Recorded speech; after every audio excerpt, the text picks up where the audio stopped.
बेंटल बाजारनि कमिटिनि जानानै आं बेखौनो बुंनो सानोदि दिनै जाय बिथांमोना मोनसे लुमिनार ग्रुप अफ कम्पानिस मोनसे नामखौ लानानै बेयाव मोनसे सार्भिस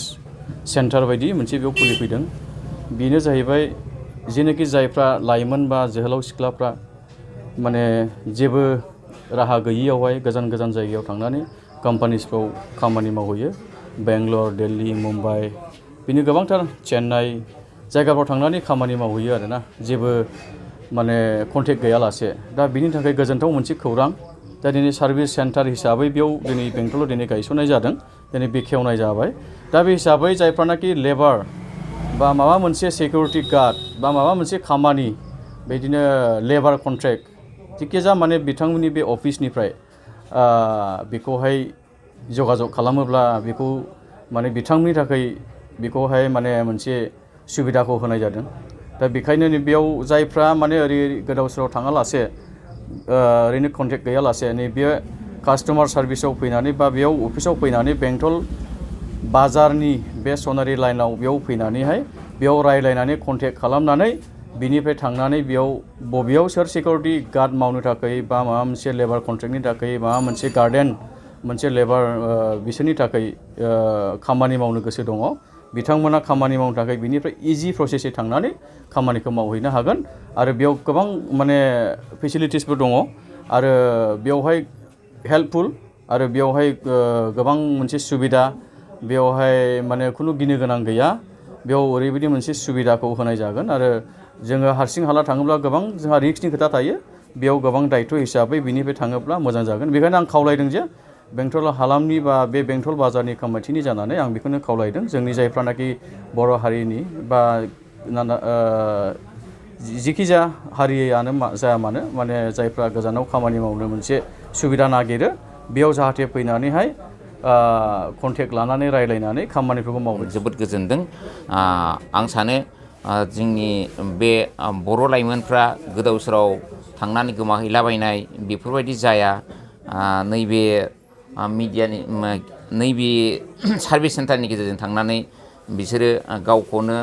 रैखाथि लाखिनो हागोन आङो मिथिनायाव बिथांमोना नैबे सेन्टारखौ खुलिनायाव असि बा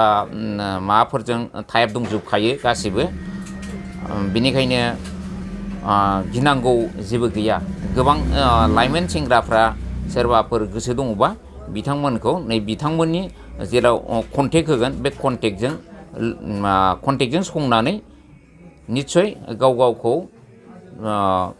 बहाबा थांनो गोसो दंबा बेवहाय थांनो थाखाय जइन कम्पानिनिफ्राय माखासे जोंनो अफार हरदों आरोना नोंसिनि मानसिफ्रा विदेशाव फैयो मावफैयो खामानि मोजां मोनहैया दा जे बे जों मावनानै फैनाय कम्पानियाव माने सुबिदा हरदों जोंनो नोंसोर ब्रान्स खुलि मोनसे जोंनो मानसिल' जाखिनि सोरबाफोर मावफैग्राफोर दंबा फाथायहर जोंनिसिम बेबायदि बेवहाय सिकिउरिटि सार्भिस खामानि दङ ओमफ्राय बिदिनो लेबार वार्क दङ सिएल वार्क दङ डाटा एन्ट्रि बिदिनो गार्डेननि खामानि गासिबो दंजोबो आरो जोंनि बे कन्टेक्टआव ग्रुप कम्पानियाव माबाफोर एलिजिबिलिटि क्राइटेरियाफोर थानांगोन नामा नोंथांमोननि बे कम्पानियाव थांनानै खामानि मावनो थाखाय दा जोंनाव बेयाव थांनानै खामानि मावहैनो थाखाय माखासे सिकिउरिटि मावनो थाखाय बेयाव आधार कार्ड ओमफ्राय भेक्सिन सार्टिफिकेट बे नांगौ फरायनाय क्वालिफिकेसन 8 to 10 डिग्री बेसेबां जायसिम थांनो हानाय बेफोरखौ ओमफ्राय सिएलनि थाखाय फरायनाय गैयाबाबो जायो एप्लाइ खालामनाय समाव रांनि गोनांथि जागोन नामा एप्लाइ खालामनायावथ' दा जेनेबा सोरबाफोर थांग्रा दङबा दा जेनेबा फैसा गैयालाबो माने कम्पानिनिफ्राय जोंनि अफिसाव फैयोबा कम्पानिनिफ्राय रिकुवेस्ट खालामनानै हरनानै ट्रेन टिकेटखौ दानना हरगोन आरो नोंथाङा बेवहाय मावोमोन ना औ आं 8 बोसोर मावबायमोन बैसोआ बेसेबां जागोन आंना औ बेयावहाय 18 प्लास जानांगोन 18 प्लासनिफ्राय 45 इयार्ससिम नोंथांमोननि बे बुंनाय खामानि मावनांगौब्ला नोंथांमोनजों बोरै जगाजग खालामगोन आरो अफिसाव बोरै फैगोन जेनेबा बेवहाय जों ब्रान्च अफिस खुलिबाय सोरबाफोर जेनेबा जोंनाव हेडलाइन